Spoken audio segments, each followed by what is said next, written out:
함께 말씀 보겠습니다. 에베소서 4장 7절부터 16절까지 말씀입니다. 신약성경 에베소서 4장 7절부터 16절입니다. 교독하겠습니다. 제가 먼저 4장 7절 말씀 봉독하겠습니다. 우리 각 사람에게 그리스도의 선물의 분량대로 은혜를 주셨나니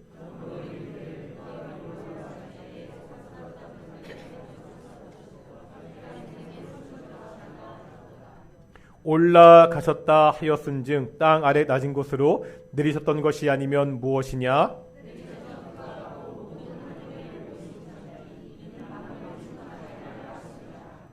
그가 어떤 사람은 사도로, 어떤 사람은 선지자로, 어떤 사람은 복음 전하는 자로, 어떤 사람은 목사와 교사로 삼으셨으니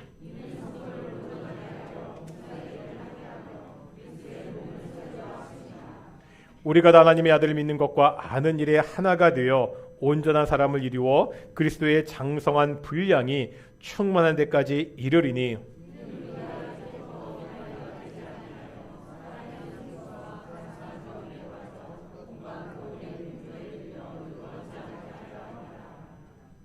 오직 사랑 안에서 참된 것을 하여 범사에 그에게까지 자랄지라. 그는 머리니 곧 그리스도라.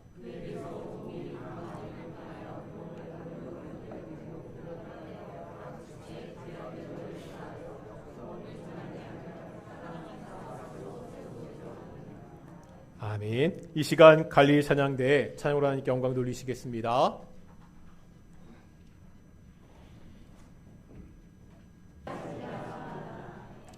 오늘 예배도 하나님이 함께 하시는 하나님의 영광이 함께하는 귀한 예배가 되기를 소망합니다. 반신불수라는 말이 있지요. 말 그대로 신체의 절반을 사용하지 못합니다. 몸의 50%가 기능을 하지 못하는 것은 정말 치명적인 일입니다. 그런데 생각해보면 우리 몸 중에서 20% 아니 10%만 기능을 제대로 하지 못해도 우리가 일상생활을 할 수가 없습니다. 손이 좀 다치고 한쪽 발목만 조금 심하게 삐어도 생활하기가 아주 불편합니다. 몸이 건강하려면 몸의 모든 기관들이요 다 정상적으로 자기 기능을 해야 됩니다. 교회는 어떻지요? 성경에 보면 교회를 여러 가지로 비유합니다. 그 중에 하나가 교회는 그리스도의 몸입니다. 오늘 본문 12절에 보면 그리스도의 몸을 세우려 하심이라 말씀하고 있습니다. 우리가 많이 보았던 고린도 전서에 보면 너희는 그리스도의 몸이요 지체의 각 부분이라 이렇게 말씀하고 있습니다. 교회는 몸입니다. 교회 안에 있는 성도 한 사람 한 사람은 그 몸을 이루는 지체의 각 부분입니다. 만약에요 교회의 지체 중에서 50%가 그 기능을 제대로 하지 못하면 어떻게 되죠? 반신불수의 교회입니다.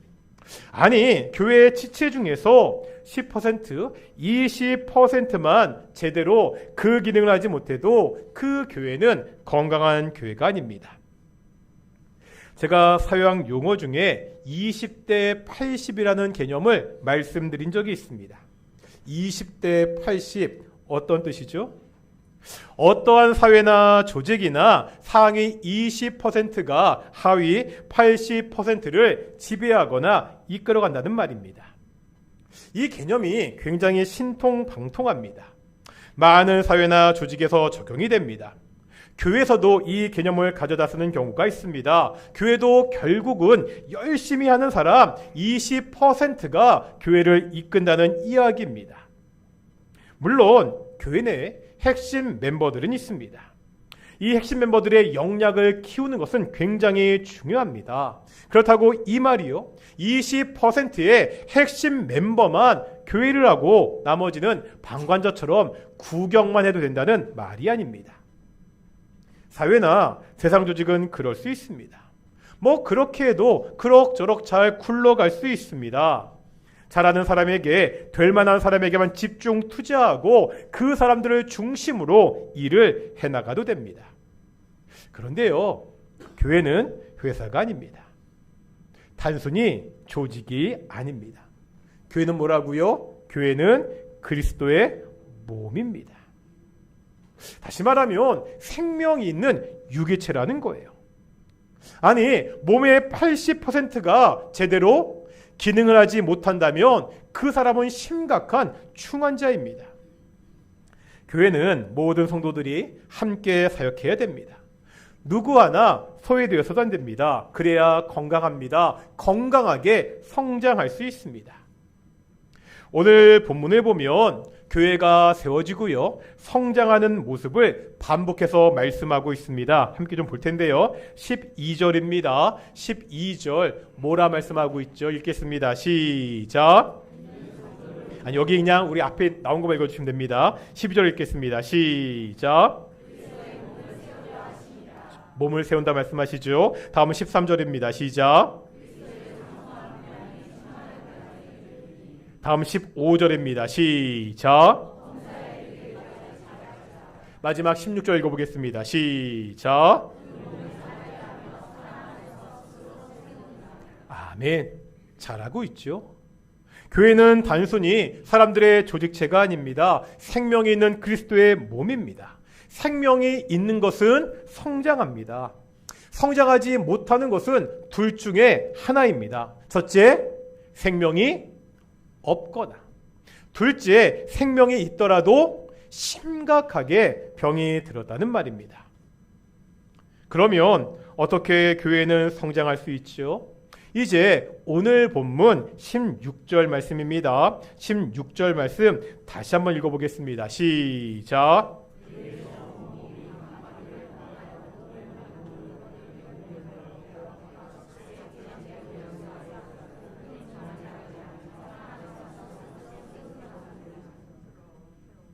아멘.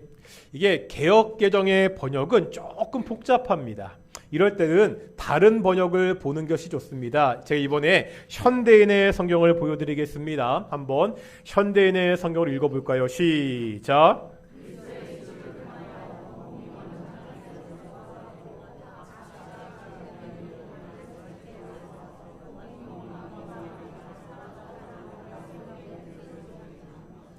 아멘. 이건 좀 쉽죠? 어떻게 교회가 건강하게 자랄 수 있다고요? 몸의 지체인 성도들이 조화가 돼야 됩니다. 자신의 역할을 잘 감당하고 서로가 서로를 도울 때 그 교회가 건강하게 자랄 수 있다고 말씀하고 있습니다. 교회는 결코 몇몇 사람들의 힘으로 세워지지 않습니다. 모든 성도들이 자신들의 역할을 잘 감당할 때 건강하게 자란다고 말씀하고 있습니다.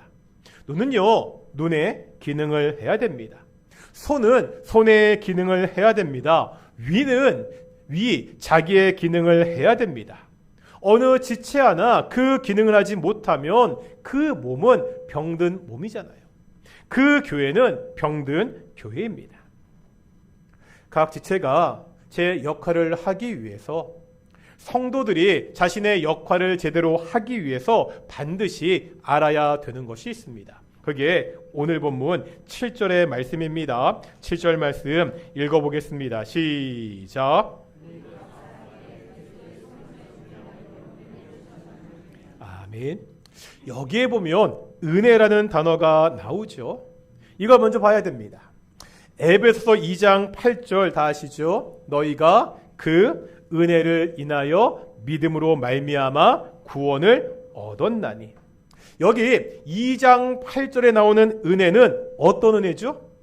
그렇죠. 믿음의 은혜인데, 다시 말하면 죽음에서 생명으로 가게 되는 구원의 은혜입니다.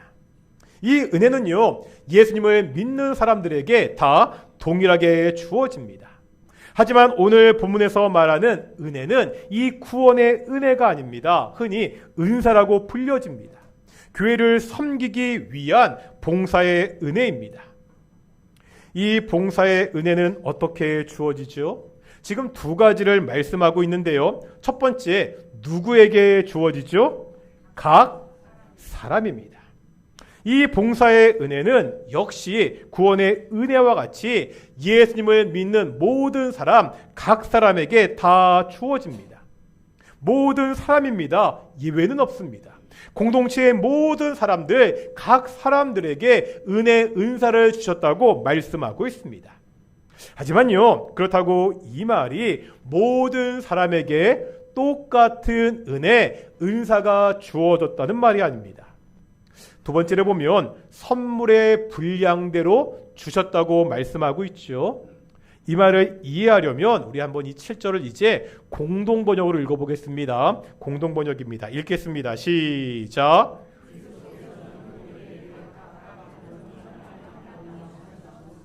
그렇죠. 예수님이 각각 사람들에게 적당한 은사를 알맞게 나눠주셨다고 말씀하고 있습니다.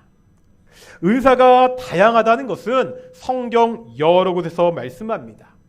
베드로전서에 보면 각각 은사를 받은 대로 이렇게 말씀하고 있습니다. 이제 한번 로마서 12장 4절인데요. 로마서 12장 4절의 말씀입니다. 읽겠습니다. 시작.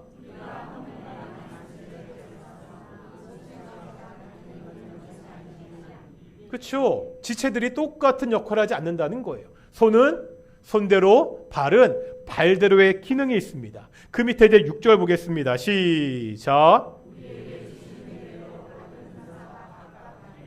우리가 받은 은사가 사람들마다 각각 다르다는 거죠. 이렇게 말씀하면서 그 다음에 보면 다양한 은사와 직분을 말씀합니다. 예언, 위로, 구제, 다스리는 자, 긍휼을 베푸는 자를 말씀하고 있습니다. 고린도전서 12장을 봐도 은사와 직분이 여러 가지다 말씀하고 있습니다. 지혜, 지식, 믿음, 병고침, 능력, 행함, 예언, 영들 분별함, 방언 통역함, 여러 가지 은사들을 말씀하고 있습니다. 오늘 보면 11절을 봐도 사도로, 선지자로, 복음 전하는 자로, 목사로, 교사로 삼았다고 말씀하고 있습니다. 다양한 은사들이 있다는 겁니다. 이 은사들은 다 소중한 은사들입니다. 무엇이 좋다, 나쁘다 말할 수가 없습니다. 왜 그렇죠? 이 다양한 은혜의 선물을 누가 주셨다고요? 예수님이 우리에게 주셨습니다. 7절에 보면 그리스도의 선물의 분량이다 말씀하고 있습니다. 그런데 이제요, 그 다음에 나오는 8절부터 10절까지 말씀을 보면 우리에게 이렇게 은사를 주신, 선물을 주신 예수님이 어떠한 분인지를 설명하고 있습니다. 이제 오늘 본문 8절 보겠습니다. 8절 보겠습니다. 8절 읽어보겠습니다. 시작.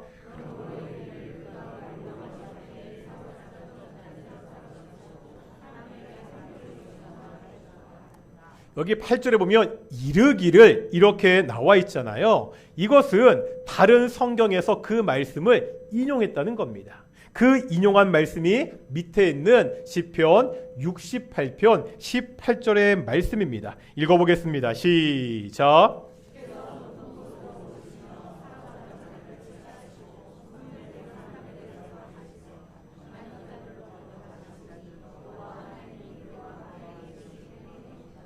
아멘. 구약의 시편 68편은요, 하나님 우리에게 다시 오셔서 당신의 백성을 구하시고 다시 한번 우리를 변호해 주십시오, 이렇게 호소하는 내용입니다. 그러면서 역사적 사실을 이야기하고 있습니다. 출애굽한 다음에 하나님께서 그의 백성들 앞에서 광야로 승리의 행진을 하셨습니다.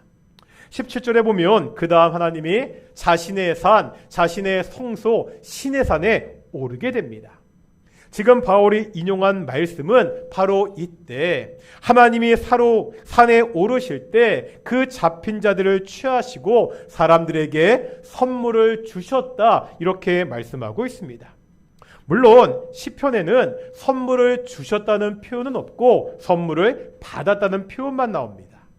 하지만 당시 전쟁에 승리한 왕은 조공으로 자신이 받은 것을 다시 군사들에게, 백성들에게 나눠줬습니다.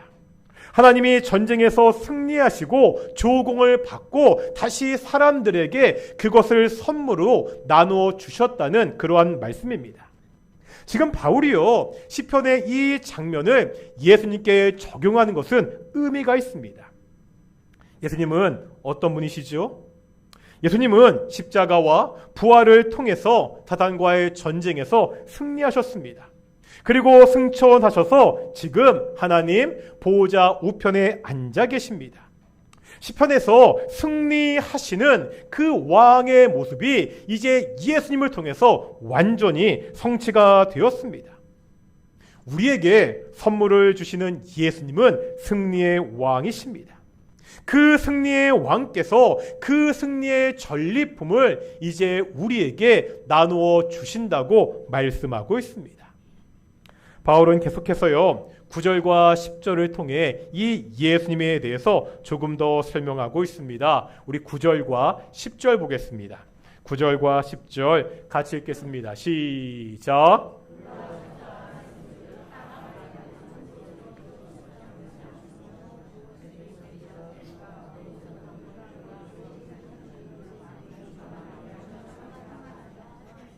아멘.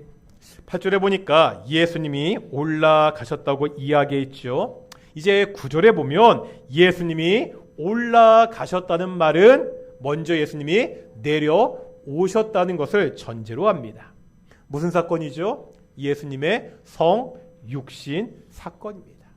또 가장 낮아지셨던 십자가 사건을 의미합니다. 예수님이요 승리하시고 우리에게 선물을 주시기 위해서 먼저 낮아지셔야 됐습니다. 하나님이시잖아요. 하나님이신 예수님께서 자기를 비워 우리와 똑같은 사람이 되셨습니다. 마침내 우리의 죄를 대신해서 십자가에서 죄인으로 죽으셨습니다. 이렇게 낮아지셨던 예수님이 이제 10절의 말씀과 같이 다시 하늘에 오르셨다고 만물을 충만하게 하셨다고 말씀하고 있습니다. 땅 아래까지 낮아진 예수님이 부활하시고 이제 그 영광의 자리에 오르셨습니다. 지금도 하나님 보호자 우편에서 이 땅을 다스리고 통치하는 만왕의 왕으로 계십니다. 우리에게 은사를 주신 예수님, 우리에게 은사를 선물로 주시는 예수님은 십자가까지 낮아지셨지만 결국은 승리하신 승리의 왕이십니다. 지금도 만물을 통치하시는 만왕의 왕이십니다. 이 영광의 만왕의 왕이신 예수님이 우리에게 나눠주는 은사입니다. 우리가 받은 은사는 다 소중한 은사라고 성경은 가르치고 있습니다. 지금까지 말씀은 이렇게 정리할 수 있습니다. 우리는 모두 동일한 은혜를 받아서 구원받은 성도들이 되었습니다. 이렇게 구원받은 성도들은 모두 다 특별한 은사를 받습니다. 한 사람도 예외가 없습니다. 이 은사는요, 그 사람에게 알맞게 각자 다르게 주어집니다. 이 은사들은 영광의 예수님이 우리에게 주신 귀한 은사입니다. 이렇게 내가 받은 은사를 통해서 이제 우리가 그리스도의 몸된 교회를 섬기게 됩니다. 내가 받은 은사대로 교회의 각처에서 서로 도움을 받고 연결이 되고 결합이 되어 섬길 때 이제 그리스도의 몸된 교회가 건강하게 세워지고 자랄 수 있습니다. 다시 한 번 말씀드립니다. 교회 안에는 방관자가 있을 수 없습니다. 다 같이 수고해야 됩니다. 제가 이런 말씀 드린 적이 있죠. 조선시대에 테니스가 처음 우리 조선 땅에 들어왔을 때의 일입니다. 미국인 선교사들이 저 마당에서 땀을 뻘뻘 흘리면서 테니스를 치고 있었습니다. 그것을 양반들이 지켜보면서 이렇게 이야기했습니다. 아이고, 더운 날 저 힘든 것을 왜 직접 하지? 종들 시키면 되지. 교회는 이런 곳이 아닙니다. 우리가 관람석에 앉아서 선수들이 운동하는 거 구경하는 곳이 아닙니다. 우리가 필드에서 운동장에서 함께 뛰어야 됩니다. 다 같이 함께 힘을 모아 수고해야 됩니다. 왜죠? 우리가 한 몸의 지체이기 때문입니다. 누구도 예외는 없습니다. 교회에 있다 보면 이런 이야기를 자주 듣게 됩니다. 교회에서 이런 것도 안 하고 뭐 하는 거야? 아니, 이건 교회가 해야지. 교회가 이것도 모르고 있어? 이런 말 들어보셨죠? 이런 이야기를 할 때 그 속상한 마음은 알겠습니다. 교회도 사람들이 모인 곳이라 실수도 있고요, 어려운 일도 있습니다. 그런 일을 당하면 속상한 마음에 교회에 대해서 조금은 불만스럽게 불평을 할 수 있습니다. 충분히 그럴 수 있습니다. 그런데요, 옳다, 그르다의 문제가 아니라 한 번은 생각해 봐야 됩니다. 쉽게 교회에서 이렇게 말하잖아요. 그때 교회는 누구를 말하는 거죠? 이건 좀 생각해 봐야 됩니다. 아니, 교회가 그것도 안 해? 교회가 이것도 몰라? 이렇게 말할 때 교회가 누구입니까? 교육자입니까? 장로, 권사, 안수집사입니까? 선교회 임원들입니까? 목자들입니까?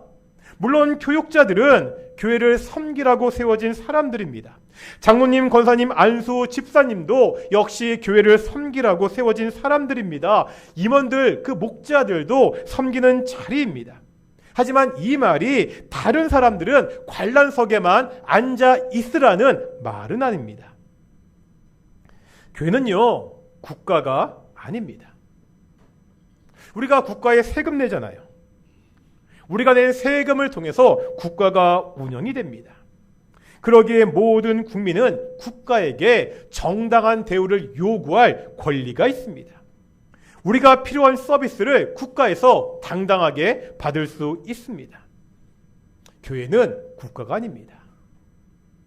우리가 주일날 드리는 헌금은 세금이 아닙니다. 헌금이 뭐지요? 내가 가진 것이 다 하나님의 것이라는 신앙 고백입니다.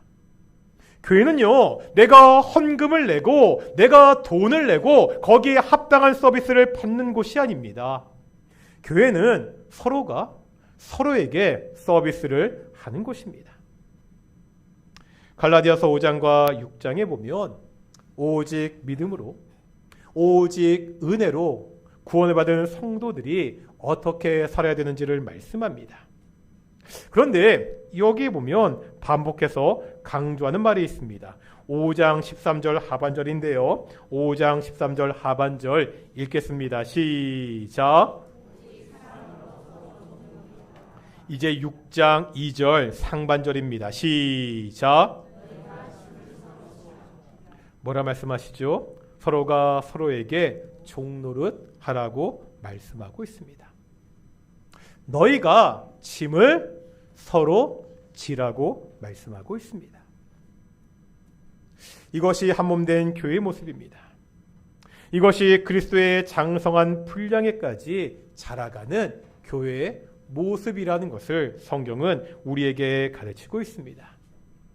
이제 한번 우리 옆에 분들에게 이렇게 인사해 보실까요? 내가 당신의 짐을 지겠습니다. 이제 우리 앞뒤 분들 보시면서 그냥 지금 인사하신 분들 얼굴 살짝 보시면서 다시 한번 말해보겠습니다. 내가 당신의 짐을 지겠습니다. 아멘. 교회는요, 서로가 서로의 짐을 지는 공동체입니다. 교회는요, 서로가 서로에게 종노릇하는 공동체입니다. 예수님이 각 사람에게 은사를 주셨습니다. 이 은사는 사람마다 다릅니다. 사람들이 보이게 별 특별해 보이지 않는 은사일 수도 있습니다. 하지만 예수님이 우리에게 주신 그 영광의 예수님이 우리에게 주신 그 은사는 다 소중하고 특별합니다. 내가 받은 이 은사를 가지고 내가 지금 감당하고 있는 그 직분을 가지고 그리스도의 몸된 교회를 섬겨야 됩니다. 교회의 한 부분에는 어떠한 모양이라도 내가 섬기는 작은 자리가 있어야 됩니다. 이렇게 각 사람들이요, 자신의 역할을 감당할 때 그 교회는 예수님 안에서 건강하게 아름답게 성장할 수 있습니다. 동인교회는 모든 성도들이 예수님이 주신 은사에 따라 자신의 자리에서 성실하게 섬기는 교회입니다.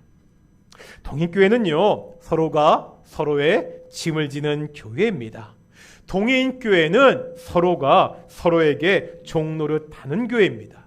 동인교회는 그래서 머리 대신 예수님께 건강하게 성장하는 교회입니다. 우리 함께 찬양하시면서 말씀을 묵상하시고 함께 기도한 시간 되기를 소망합니다. 교회 찬양하시겠습니다.